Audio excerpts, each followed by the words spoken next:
Assalamualaikum Sobat Football United. Ya, apa mau dikata mengecewakan, kekalahan, tersingkir di uh, putaran ketiga, di ronde ketiga FA Cup. Manchester United menghadapi Brighton. Di pertandingan pertama FA Cup sebenarnya untuk musim 2025-2026. Gua singgung di live commentary, terima kasih yang bergabung di live commentary bahwa gua katakan, ya, FA Cup ini seharusnya ini dilihat sebagai sebuah kompetisi untuk memenuhi target Manchester United musim depan. Apa itu target musim depan? Yaitu adalah Manchester United kembali lagi berlaga di kompetisi Eropa. Karena pemenang dari FA Cup ini kan ke Europa League. Kalau gue salah, tolong dikoreksi di kolom komentar. Oh ya, gue ingatkan juga Sobat Football United, jangan judol ya. Jangan judol. Banyak banget nih komentar-komentar iklan judol. Gue ingatkan Sobat Football United, sayangi diri sendiri, sayangi keluarga dan juga orang-orang terdekat, jangan judol ya. Balik lagi ya, seharusnya ini dilihat sebagai sebuah kompetisi untuk bisa mendapatkan target bermain di kompetisi Eropa. Ya memang tidak mudah untuk menang Piala FA, ada tahapan-tahapannya, tapi bagaimanapun juga ini merupakan salah satu pintu. Dan FA ini kan berbeda dengan liga. FA kalah tersingkir, undian ketemu sama siapa ya kan, bisa jadi dapat undian yang enak, sehingga situasinya berbeda dengan liga ya kan. Bermain pragmatis tidak masalah menurut gue asal berhasil. Tapi apa yang dilakukan Manchester United, manajemen Manchester United mengganti Ruben Amorim sebelum Manchester United ini tampil di kompetisi ini, bahkan melakukan perubahan yang menurut gue cukup drastis sistem permainan. Bukan hanya soal formasi hanya bagian saja, tapi bagaimana ini juga memiliki efek yang cukup luas. Dan ini yang terjadi di pertandingan tadi menghadapi Brighton. Di babak pertama, ya Manchester United, Darren Fletcher, bisa jadi ini akan pertandingan terakhir Darren Fletcher sebagai interim head coach sebelum akan digantikan oleh nama lain yang akan menjadi interim sampai dengan akhir musim nanti. Menurunkan pemain yang kurang lebih sama lah ketika Manchester United menghadapi Burnley. Perubahan yang menurut gue cukup signifikan ketika Casemiro dicadangkan dengan memilih seorang Kobbie Mainoo di lini tengah. Manchester United di babak pertama memulai dengan menurut gue ya agresivitas, determinasi yang tinggi. Ada peluang langsung dari seorang Diogo Dalot one on one, masih digagalkan oleh Jason Steele. Jason Steele tampil bagus menurut gue di pertandingan tadi. Dan setelahnya Manchester United sempat juga memiliki momentum serta peluang, gagal mereka maksimalkan. Dan situasi berbalik dengan menurut gue cukup cepat. Ada sebuah build up yang dilakukan oleh Brighton, lalu disudahi dengan crossing. Ada koordinasi yang tidak bagus menurut gue di jantung pertahanan Manchester United, dan Brighton unggul duluan. Koordinasi ini yang tidak bagus itu, menurut gue secara ringan amatiran, menurut keyakinan gue secara ringan amatiran, ini juga erat kaitannya dengan pergantian sistem, termasuk pergantian formasi dari 3 back menjadi 2 back. Kalau Sobat Football United lihat misalnya di pertandingan ataupun di highlights, ya Lisandro Martinez lebih memilih untuk melepas pengawalan dan dia ke arah gawang. Kenapa dia berpengalaman, dia seorang juara dunia ya, pemain juara dunia bersama dengan tim nasional. Mengapa dia ambil keputusan seperti itu? Apa dia merasa bahwa ada pemain lain yang harusnya bisa mengcover atau seperti apa? Menurut gue ini lebih ke koordinasi, walaupun secara kalau dilihat sekali lagi dari layar nampaknya memang ya ini salah satu kesalahan dari Lisandro Martinez, tapi ya gue sepakat hal itu. Tapi balik lagi, kenapa dia mengambil keputusan seperti itu? Dia pemain berpengalaman, dia pemain yang memiliki teknis yang bagus gitu loh. Tapi kenapa dia mengambil keputusan seperti itu? Menurut gue ini erat karena ya lagi-lagi ya koordinasi yang tidak bagus karena ada sistem yang tidak sama dengan sebelumnya. Dimana sistemnya juga terkait dengan kebiasaan, membangun sebuah kebiasaan juga ya kan. Dan ini berganti tentu saja dari 3 back ke 2 back. Lalu setelahnya Manchester United menguasai jalannya pertandingan di babak pertama, possession mereka lebih pegang. Tapi setiap kali masuk ke daerah sepertiga akhir pertahanan Brighton, Manchester United kesulitan untuk bisa berkreasi, untuk bisa menciptakan peluang. Bruno Fernandes tampil jelek menurut gue di pertandingan tadi. Bruno tidak banyak ya menurut gue berkreasi, menciptakan peluang. Tapi di sisi lain, permainan Manchester United juga gue nilai monoton. Masuk ke sepertiga akhir, mereka sering sekali akhirnya ke samping. Lalu apa? Crossing. Yes. kita punya striker Benjamin Sesko, fisiknya bagus, atletis ya. Artinya fisik bagus, dia juga tinggi, mungkin punya kemampuan heading yang bagus. Tapi hal ini terlalu mudah menurut gua untuk diantisipasi oleh para pemain Brighton. Dan betul saja, memang mereka banyak sekali mengatasi hal tersebut. Manchester United di babak pertama gagal untuk bisa mencetak gol. Masuki babak kedua, di live commentary, gua inginkan sebenarnya Manchester United di babak kedua langsung mengambil inisiatif. Dan mereka bisa tampil lebih berani dengan melakukan kombinasi-kombinasi tidak hanya dari sayap saja. Sehingga serangan itu tidak monoton.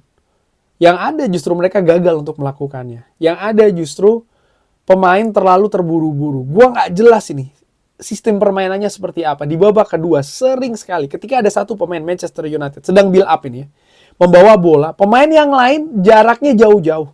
Bahkan kecenderungannya pemain ini lepas ya. Ingin melepaskan diri dari bola gitu loh. Mereka langsung cari ruangan.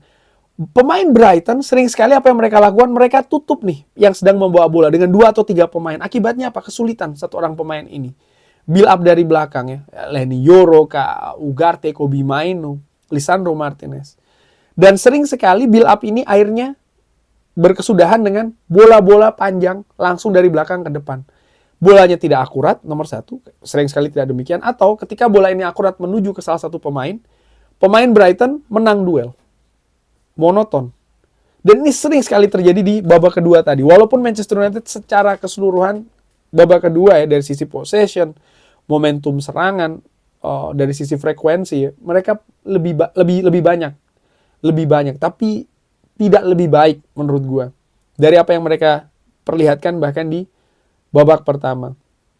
Sebaliknya, Brighton, mereka tinggal menunggu saja nih di area-area yang pemain Manchester United sering sekali melakukan arahan bola ya. Mereka melakukan pressing ke daerah pemain Manchester United ketika mereka ingin build up dan mereka tinggal kawal saja nih pemain-pemain yang akan dituju. Kenapa? Lini tengahnya pemain Manchester United tidak ada yang membantu nih menurut gue. Sehingga bola langsung ke depan, bola langsung Brighton enak banget menurut gue untuk mengantisipasi hal ini. Dan akhirnya melalui koordinasi lagi yang jelek di lini belakang Manchester United, Danny Welbeck mencetak gol. Dan gol ini menurut gue gol yang terjadi juga di menit bermain yang menurut gue cukup bagus ya. Di menit ke-64 di pertengahan babak kedua, ini membuat situasi pemain Manchester United yang sampai dengan menit ke-64 itu, ya 62-an lah kalau nggak salah. Itu 15 menit babak kedua. Mereka tidak tampil lebih bagus daripada babak pertama. Mereka nampak kesulitan, agak sedikit frustrasi. Gol kedua tambah jelek. Tambah drop penampilannya. Lalu ada pergantian juga yang dilakukan oleh Darren Fletcher, di mana gue nggak ngerti nih tujuannya apa. Karena penampilan para pemain setelahnya justru tidak lebih bagus. Mengandalkan seorang pemain muda, Chelsea, di lini kanan dengan agresivitasnya, dengan keberaniannya. Bagus menurut gue ya, karakternya oke, dia percaya diri. Tapi secara permainan, ujung-ujungnya apa? Crossing lagi. Crossing lagi. Dan ini mudah sekali diantisipasi oleh pemain Brighton. Akhirnya Manchester United bisa mengecilkan ketertinggalan melalui gol Benjamin Sesko dari corner. Tapi setelahnya, Manchester United seperti tampil sangat terburu-buru. Sangat agresivitas yang sangat tinggi sekali tanpa arah menurut gue. Salah satu indikasinya adalah Chelsea akhirnya dalam tempo waktu 2 menit mendapatkan 2 kartu kuning. Ini salah satu buah menurut gue, beri saja coba dulu kesempatan pemain muda. Ternyata tidak semudah itu. Ini terkait dengan pengalaman juga menurut gue, di situasi tertekan dia tidak bisa mengontrol emosinya, karakternya, sehingga mendapatkan kartu kuning kedua, dan ini memperburuk situasi di atas lapangan. Di samping Manchester United tampil tanpa pola yang jelas menurut gue. Sangat disayangkan Manchester United tersingkir menurut gue, karena sebenarnya sebelum pertandingan ini bagaimanapun juga mereka memiliki peluang. Dan di akhir live commentary gue bikin polling di sana, gue sampaikan fakta Manchester United kalah menghadapi Brighton, tersingkir di Piala FA. Ini salah siapa? Jelas ada kesalahan. Apakah salah Darren Fletcher sebagai pelatih? Apakah salah pemain di atas lapangan? Apakah salah manajemen? Gua hanya ingin satu jawaban. Mungkin Sobat Football United bisa drop di kolom komentar ya. Hanya satu jawaban beserta alasannya. Tidak bisa mengatakan, oke, salah manajemen karena salah Darren Fletcher, pemain juga begini. Enggak. Satu saja pilih, lalu alasannya apa. Kalau menurut gue, jelas ini kesalahan manajemen. Mengganti pelatih di tengah jalan, dengan mengganti juga sistem permainannya. Karena yang diganti adalah seluruhnya, staf kepelatihannya pergi semua. Ganti dengan yang baru. Karena beberapa klub misalnya mereka mengganti pelatihnya tapi asistennya yang naik ke atas. Sehingga sistem diteruskan dengan gaya yang berbeda. Ini kan tidak. Diganti drastis. Kurang lebih menurut gue situasinya hampir sama ketika Manchester United mengganti Erik ten Hag dengan Ruben Amorim di bulan November kemarin. Tahun 2024 ulangnya. Kurang lebih hampir sama menurut gue seperti itu. Karena ganti juga dengan sistem filosofi yang berbeda. Dan akibatnya terlihat pemain di atas lapangan kesulitan menurut gue untuk menerapkannya. Darren Fletcher juga ya menurut gue yang ditunjuk nampak keburu-buru. Seorang Darren Fletcher ditunjuk oleh manajemen tanpa ada persiapan. Sehingga sekali lagi menurut gue ini merupakan salah dari manajemen sih menurut gue. Atas keputusan-keputusan yang dibuat menurut gue sebelum Piala FA ini. Oke, Manchester United tersingkir. Sekarang hanya ada kompetisi liga untuk bisa mencapai target yang ingin mereka dapatkan ya kan. Jelas targetnya adalah bermain di kompetisi Eropa musim depan.